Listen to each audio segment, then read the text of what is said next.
Que a graça e a paz de nosso Senhor e Salvador Jesus Cristo seja com todos que nos acompanham neste canal.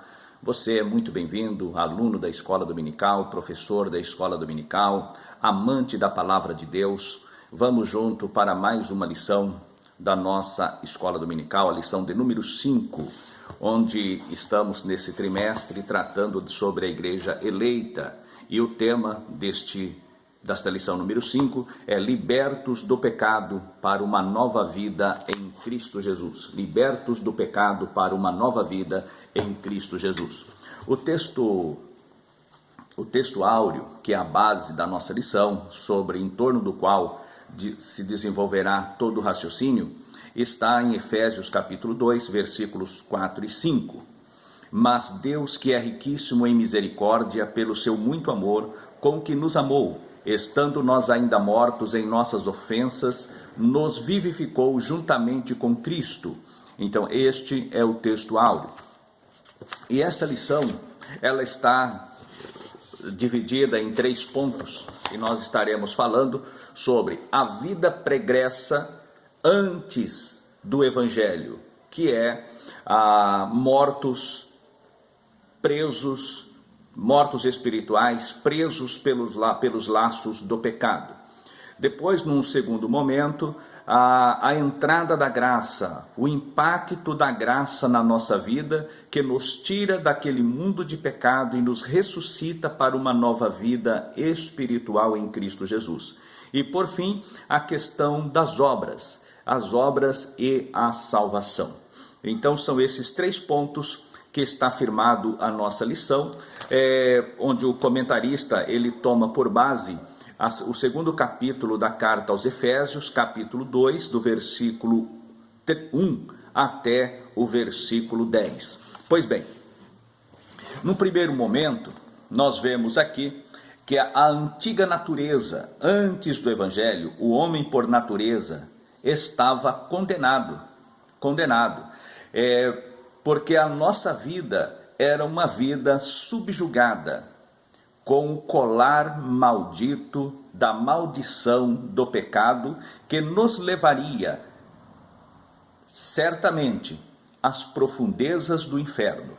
Mas o amor e a misericórdia do nosso Deus, do nosso Senhor e Salvador Jesus Cristo, a operação do Espírito Santo trabalhando no nosso interior mediante ao ouvir a palavra, porque lá em Romanos, Paulo ele acrescenta, dizendo que a fé ela vem pelo ouvir, e o ouvir pela palavra de Deus. O Senhor Jesus disse que ele não deixaria a sua igreja órfã, mas ele enviaria o Consolador. E esse Espírito que ele enviaria convenceria o mundo do pecado, da justiça e do juízo. Então, essa graça, essa operação da Trindade na vida do ser humano é a causa da nossa salvação. Foi por esta ação da Trindade é que nós alcançamos a salvação. Aqui nós vemos o homem na sua situação antes do Evangelho. Antes do Evangelho. O homem, ele estava em pecado. Ele estava separado. É uma morte espiritual, uma morte no sentido moral. O homem estava totalmente dissociado do seu Criador. E aí nós encontramos a ação espiritual que aprisionava o homem. Por exemplo, quais são os grandes inimigos do ser humano? Os grandes inimigos o mundo, a carne e o próprio diabo. Esses são os grandes inimigos do ser humano. E, por vias de consequência, o homem sem Deus, então ele vive dentro desta tríade maldita, o mundo, o sistema mundano, o mundanismo. E hoje nós vemos que esses inimigos, ele atua desde sempre na vida das pessoas, para separá-las do Deus Todo-Poderoso, para separá-las do seu Salvador, do seu Criador. Então, esse sistema mundano, como nós já falamos aqui na última lição, que o mundo jaz no maligno, que o mundo jaz no maligno. Então, o que é o mundo jaz no maligno? É o mesmo lá que fala em João, na primeira epístola, no capítulo 5 e o versículo 20. Essa expressão é o mesmo que ninar. O mundo é ninado como criança nos braços de Satanás. Então, esta expressão, que o mundo jaz no maligno, isso tem a ver com a nossa vida sem Cristo, com a vida do homem sem Deus, com a vida do homem sem ser impactado pelo evangelho da salvação, as boas novas da salvação. E aqui nós encontramos, então, dentro desse ponto, a questão do mundanismo, que desde sempre aprisionou o homem. Hoje, nós vemos nos dias atuais, não há por que falar do passado, mas falaremos do problema atual. O que nós encontramos hoje? Hoje, infelizmente, nesse período de Laodiceia, nós temos aí uma grande influência do mundo na igreja. Ao invés da igreja influenciar o mundo, em muitos lugares o mundo influenciou a igreja e adentrou na igreja e mudou ali a doutrina, mudou ali a forma de adoração a Deus. Quando você vê um púlpito onde se é destinado para se pregar a palavra, vê este púlpito transformado em um palco. Então isto, e com fumaça, com jogo de luz, a chamada balada gospel, isso é mundanismo. Então isto é uma das coisas que provoca a morte espiritual. E quando falamos ainda a questão do mundanismo, não é apenas essa questão, isso é apenas como exemplo. Essas colocações, em razão da exiguidade, do pouco tempo que temos aqui, então falaremos assim de uma forma exemplificativa, objetiva e rápida. Então, apenas para sabermos outras questões. As pessoas estão mudando a forma de culto e transformando o culto em entretenimento. Culto não é e nunca foi e jamais será um entretenimento. Culto é momento de adoração a Deus, é momento de reverência a Deus. E a pessoa, quando não tem o evangelho, ou quando tem o evangelho e deixa se corromper pelo sistema mundano, então cai nessas mazelas, mazelas do engano que é infiltrada, colocada pelo inimigo das nossas almas. Então, esse primeiro inimigo é o chamado mundanismo. O segundo elemento que nós encontramos é a carne. A carne é um dos grandes problemas, porque o homem, ele foi feito com os seus sentimentos. O homem foi feito um ser moral, um ser que o Senhor deu a nós, deu ao ser humano, os seus sentidos. E através desses sentidos, ele conhece o mundo à sua volta. Através desses sentidos, ele conhece o mundo físico, ele tem contato com as coisas da criação de Deus. E neste ponto é onde entra a questão da carne e a carnalidade. A carnalidade, em regra geral, não é a isso apenas, mas na carta que o próprio apóstolo Paulo ele escreve aos Gálatas, no capítulo 5, nós encontramos no versículo 19 até o 21 o seguinte: ora, as obras da carne são conhecidas e são prostituição, impureza, lascívia, idolatria, feitiçaria, inimizades, porfias, ciúmes, iras, discórdias, dissensões, facções, invejas, bebedices, glutonarias e coisas semelhantes a esta, a respeito das quais eu vos declaro, como já outrora vos prescrevi, que não herdarão o reino de Deus os que tais coisas praticam. Então, aqui o apóstolo Paulo ele relata as questões das obras da carne. as obras da carne.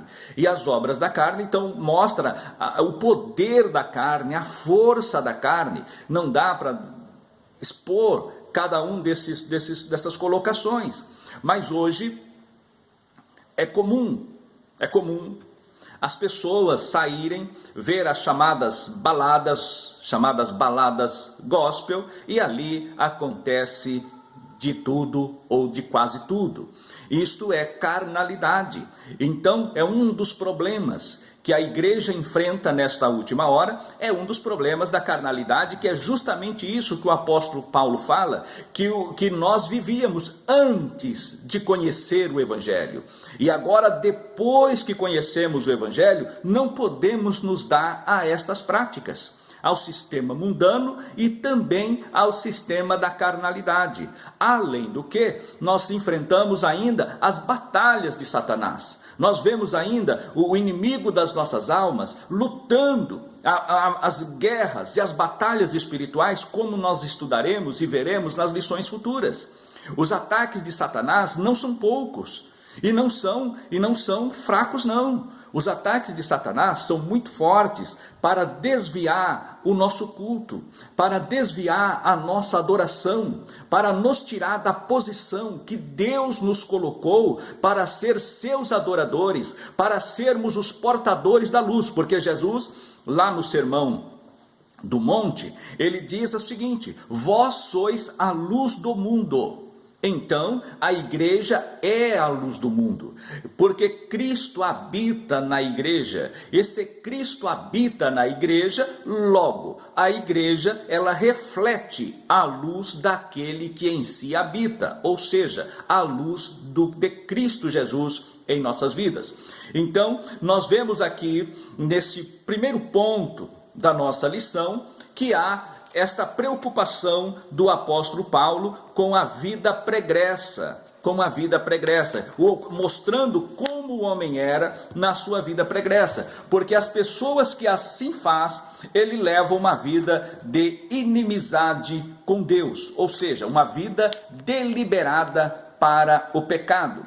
E por o homem estar nesta situação, nessa posição deliberada em pecado, aí Deus manifesta o seu amor, o seu grande amor em salvar o homem, em descer na posição que o homem está, para desta posição de miséria, levantá-lo para ser ele o seu refletor aqui na terra, para que através daquele que estava caído, ser agora um farol, para iluminar aqueles que necessitam de uma direção, em direção ao Deus Todo-Poderoso. E nós vemos aqui a expressão de Deus, que sobre dó e misericórdia. O que seria dó? Dó é diferente de misericórdia. A dó, como nós vamos explicar dó? Dó é um sentimento de pena, um sentimento de comiseração. Você olha, quando a pessoa, o ser olha para outro, para um pequeno animal que está ferido ou doente, então ele fica penalizado com aquela situação. Ele vê a pessoa que está passando por um problema, fica penalizado, olha, mas que pena. Porém, ele não tem uma atitude para mudar, para entrar naquela posição e mudar aquela situação. Porque nem todas as coisas nós temos essa capacidade de entrar ou possibilidade de mudar. Mas temos algo a fazer para mudar, para transformar, para amenizar aquele quadro. A dó não leva a isso. A dó é apenas o sentimento que aquela pessoa, que aquele indivíduo, que aquele ser está passando. Agora a misericórdia, ela já entra, ela já vem ela segue um passo a mais. Ou seja, aí vem a dó, aí provém então a compaixão. O que seria a compaixão? A compaixão é sofrendo com. Então, nós vemos aí o sofrer com. Isso é compaixão. E quando a pessoa passa a ter compaixão, automaticamente vem o gatilho da misericórdia. E foi isso que o Senhor agiu para conosco. O nosso Deus, ele agiu com misericórdia. E qual foi a misericórdia? Ele colocou o seu filho para que viesse ao mundo, assumisse a forma de homem, e na forma de homem fosse obediente, e nesta obediência ele assumiu a forma de servo, e foi obediente até a morte e morte de cruz. É o que nós encontramos lá em Filipenses. Ali está bem declarado que o Senhor, nessa questão, ele dá 7 passos descendo, mas depois ele dá 7 passos subindo novamente, onde Deus o coloca o seu nome acima de todo nome, para que ao nome de Jesus todo joelho se dobre, toda língua confesse que ele é o Senhor, tanto os que estão na terra, debaixo da terra, e os que estão no céu,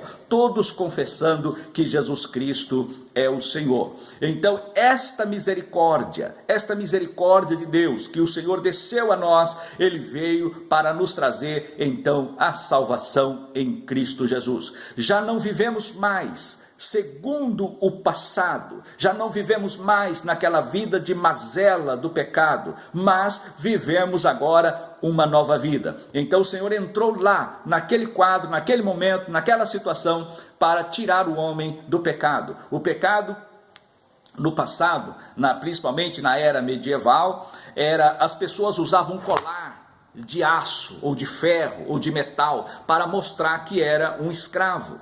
E o homem escravo do pecado, ele é puxado por esta coleira, e quem comanda é Satanás. Mas quando o evangelho chega, corta esta coleira do pecado, essa algema do pecado, e o homem então, ele vem para a liberdade em Cristo Jesus.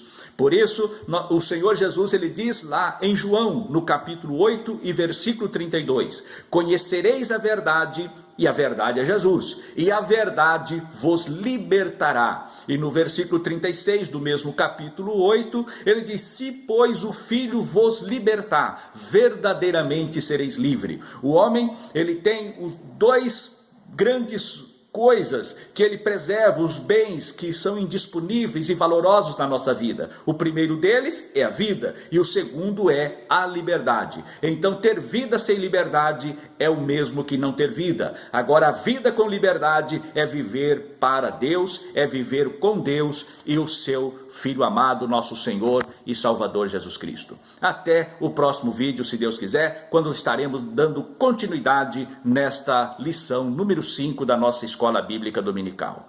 Até o próximo vídeo, se Deus quiser.